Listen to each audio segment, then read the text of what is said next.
இயேசு உங்களை நேசிக்கிறார். பிரியமானவர்களை, இந்த நாளில் ஆண்டவர் நம்மளோடு பேசும்படியா வேதத்திலிருந்து ஒரு வசனத்தை கூட வாசித்து ஆண்டவர் நமக்கு கற்றுக் கொடுக்கக்கூடிய காரியங்களை பார்ப்போம். ஆவிக்குரிய வாழ்க்கையில வளர்ச்சிக்கான காரியத்தை பார்ப்போம்.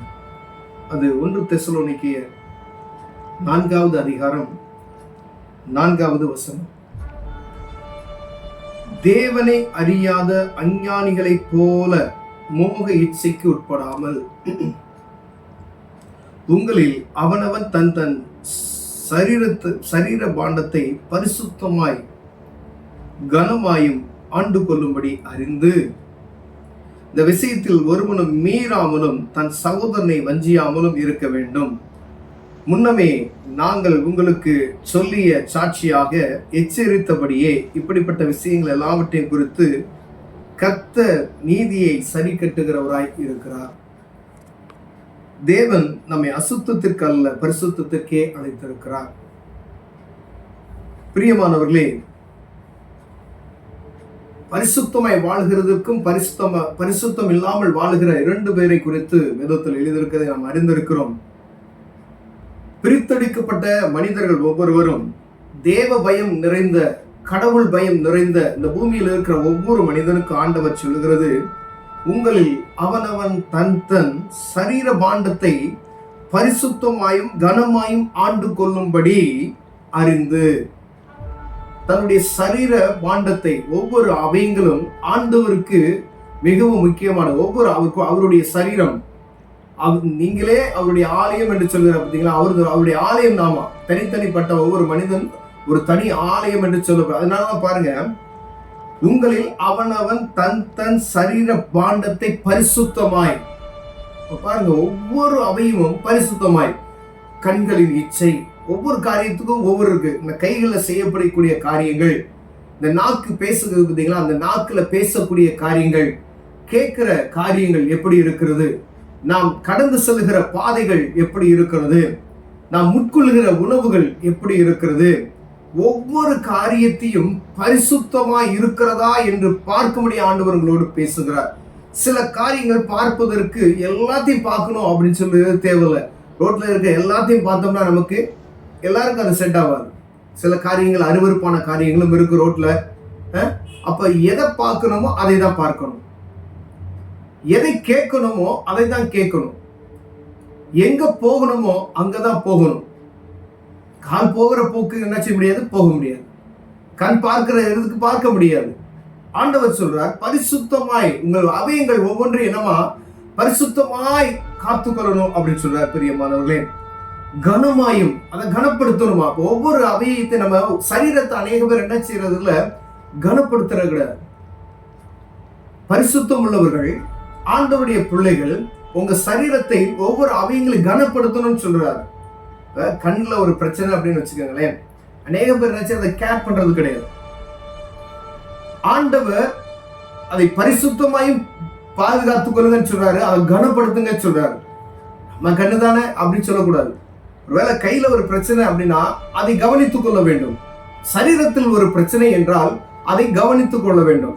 ஏன்னா பூமியில இருக்கும் பொழுது ஆண்டவருடைய சரீரமாகி இருக்கிறோம் அப்படின்னு சொல்றாரு. அவருடைய ஆலயமாகி இந்த சரீரத்தை தீட்டுப்படுத்தாதபடி பாதுகாத்துக் கொள்ளணும், அசுத்தப்படுத்தாதபடி பாதுகாத்துக் கொள்ளணும், அதை கனவீனப்படுத்தாதபடி பாதுகாத்துக் கொள்ளணும். கனவீனப்படுத்துறீங்கன்னா எப்படி கனவீனப்படுத்துறீங்க? உங்க சரீரத்தை நீங்களே கெடுத்துக் கொள்ளுங்க, அதை கவனிக்கிறது கிடையாது அப்படின்னு சொல்லி அநேக ஊழியர்களை என்ன செய்றாங்க, கவனிக்கிறது கிடையாது. அநேகர் நாம் ஒவ்வொரு மனிதரும் என்ன செய்யறது, ஏதோ ஒரு சின்ன பிரச்சனை அப்படின்னா உடனே டாக்டர்கிட்ட போனா அது சரியாயிரும். அதை பார்க்காதபடி கொஞ்ச நாள் விட்டு அது முத்தி போய் பெரிய பிரச்சனைகளை கொண்டு வந்து இழுத்து வைத்து விடுகிறோம். அநேக காரியங்கள் இதை நாம் கேட்கப்படுகிறது. பிரியமானவர்களே, அப்ப உங்க சரீர பாண்டத்தை பரிசுத்தமாயும் கனமாயும் நீங்கள் பார்த்து கொள்ள வேண்டும் என்று சொல்கிறார். ஏன் அப்படின்னா, பரிசுத்தத்திற்காக இவங்க அழைக்கப்பட்டவர்கள், அது பிரித்தெடுக்கப்பட்ட ஜனங்கள். இந்த ஆண்டு நீங்கள் உங்கள் சரீரத்தை பேணி காத்து கொள்ளும்படி ஆண்டவர் விரும்புகிறார். உங்கள் சரீரத்தை நீங்கள் கனப்படுத்த வேண்டும்.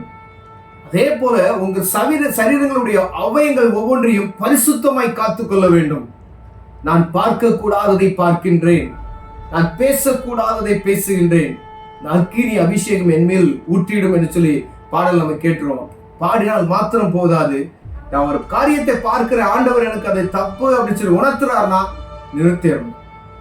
அநேக நேரங்கள்ல நமக்கு இந்த வார்த்தைகள் வந்து கொண்டே இருக்கும். இதை பார்க்காத, பார்க்காத, பேசாத, பேசாத, போகாத, போகாத, கேட்காத, கேட்காத அப்படின்னு சொல்லி. ஆனா மனிதனா எல்லா மனுஷனுக்கு என்ன செய்யணும், எதை செய்யக்கூடாதுன்னு சொன்னோமோ அதை தான் செய்யணும். நீங்க உபவாசம் பண்ணணும் அப்படின்னு நினைச்சீங்கன்னா உபவாசம் பண்ண முடியாது. பார்த்துருக்கீங்களா? அன்னைக்கு தான் பசி பயங்கரமா இருக்கும். ஒரு காரியத்தை நீங்க பார்க்க கூடாதுன்னு நினைச்சீங்க அப்படின்னு சொன்னா அன்னைக்கு தான் என்ன செய்யும், பார்க்கணும் போல தோணும். அப்ப இதற்கு முக்கியமான ஒரு காரணம் தேவ பலன். பரிசுத்த ஆவியானுடைய தரித்து கொண்டால் மாத்திரமே இந்த பலனை நீங்கள் பெற்றுக்கொள்ள முடியும். பிரியமானவர்களே, இதுல ஏதோ ஒரு குறை இருக்கிறது என்றால், ஐயா என்னால் அது முடியல அப்படின்னா, ஆவியானவர் உங்களோடு இடைபட முடியவில்லை என்பதை நீங்கள் பார்த்துக் கொள்ள வேண்டும். உங்களுடைய ஆவிக்குரிய வாழ்க்கையில சரியில்லை என்பதை நீங்கள் நிதானித்துக் கொள்ளும்படி ஆண்டவர் உங்களோடும் என்னோடு பேசிக் கொண்டு இருக்கிறார். பிரியமானவர்களே, இந்த காரியத்தை என்னால செய்ய முடியலையா, இந்த காரியத்துல என்னை மீண்டும் மீண்டும் என்னை டிஸ்டர்ப் பண்ணிட்டு இருக்கு, என் சரீரத்தை பாதுகாக்க முடியல அப்படின்னு சொன்னா, தேவ சமூகத்துல போய் நம்ம அர்ப்பணித்து ஆவியானவர் எனக்குள்ள வாசம் செய்யும்படியாய் ஆவியில நிறைந்து ஜெபிக்கும் பொழுது ஆவியானவர் என்ன செய்வார், அதை தாங்குவதற்கு, அதை விட்டு விலகுவதற்கு, நம்ம அவயங்களை பாதுகாப்பதற்கு, பரிசுத்தமாய் காத்துக் கொள்வதற்கான ஒரு புதிய பலனை உங்களுக்கும் எனக்கு தருவார். பிரியமானவர்களே, இந்த பிரித்தெடுக்கப்பட்டவர்கள் மேல பாருங்க, தேவனை அறியாத அவர்கள் இருக்காங்க வேறவங்க, அவர்களை போல மோக இச்சைக்கு உட்படாதீங்க அப்படின்னு சொல்றாரு. நீங்க பிரித்தெடுக்கப்பட்டுட்டீங்க. அவங்க ஒவ்வொருத்தருக்கும் நம்ம எனக்கு ஒரு நாள் அப்படி வச்சிருந்தாரு, உங்களுக்கு ஒரு நாள் அப்படி வச்சிருந்தாரு, ஒரு அறியாத இன்னொரு ஜனத்துக்கு அப்படி வச்சிருப்பாரு. இயேசுவே யாரும் தெரியாத ஒரு மனிதனுக்கு ஆண்டவர் அவரை அறியும்படி செய்து பரிசுத்தமாய் மாற்றுவார். ஒவ்வொரு மனிதனுக்கும் ஒரு நாளை நியமித்திருக்கிறார். அவர் ரட்சிக்கப்படுவதற்கு, அவங்க பரிசுத்தமாய் மாறுவதற்கு, இயேசுவை அறிந்து கொள்வதற்கு ஒவ்வொரு நாட்களையும் நியமித்து வைத்திருக்கிறார். அப்பொழுது அவர்கள் என்ன செய்வாங்க, நம்மளை காட்டிலும் பரிசுத்தமாய் ஒரே நாள்ல வாழ்வதற்கு அவர்களுக்கு தேவ சித்தமாய் இருக்கிறது. பிரியம். அப்ப நம்ம என்ன செய்யணும், நம்மளை காத்துக்கொள்ள வேண்டும். நம்மளை பார்க்கணும், அடுத்தவங்களை பார்க்க வேண்டியதே கிடையாது. வேதம் என்ன சொல்லுது, நம்மளை, உங்க சரீரத்தை தான் சொல்லுது. ஆண்டவர் சொல்றாரு பாருங்க, உங்களில் அவனவன், கர்த்தருடைய பிள்ளைகள் ஒவ்வொருவரும், கடவுள் பயம் நிறைந்த ஒவ்வொருவரும் அவங்க அவயங்களை பரிசுத்தமாய் பாதுகாக்கும்படி ஆண்டவர் விரும்புகிறார். பிரியமானவர்களே, இந்த விஷயத்தில் ஒருவனும் மீறாமலும் தன் சகோதரனை வஞ்சியாமலும் இருக்க வேண்டும். ரொம்ப கவனமா இருக்கணுமா, இந்த விஷயத்துல யாரும் மீறாதீங்க, உங்க சகோதரனை வஞ்சிக்காதீங்க அப்படின்னு சொல்லப்படுகிறது. ஒருவேளை இப்படிப்பட்ட காரியத்தில் நம்ம குறைச்சொல்வர்களை காணப்பட்டோமே ஆனால் தேவ சமூகத்தை நோக்கி பார்ப்போம். ஆண்டவர் அதுக்கு பலன் தருவார். கண்களை மூடுவோம், ஜெபம் செய்வோம். அன்பின் தகப்பனே, இந்த காரியத்துல எங்களுக்கு நீங்க தான் பலன் தரணும் ஆண்டவரே. பார்க்க கூடாததை பார்க்கிறோம், பேசக்கூடாததை பேசுறோம் ஆண்டவரே, கேட்க கூடாததை கேட்கிறோம் ஆண்டவரே, போகக்கூடாத இடத்துக்கு போறோம். இதிலிருந்து தப்பித்துக்கொள்ள தேவன் புதிய கிருபையை தாங்க. இயேசுவின் நாமத்தில் பிதாவே, ஆமென்.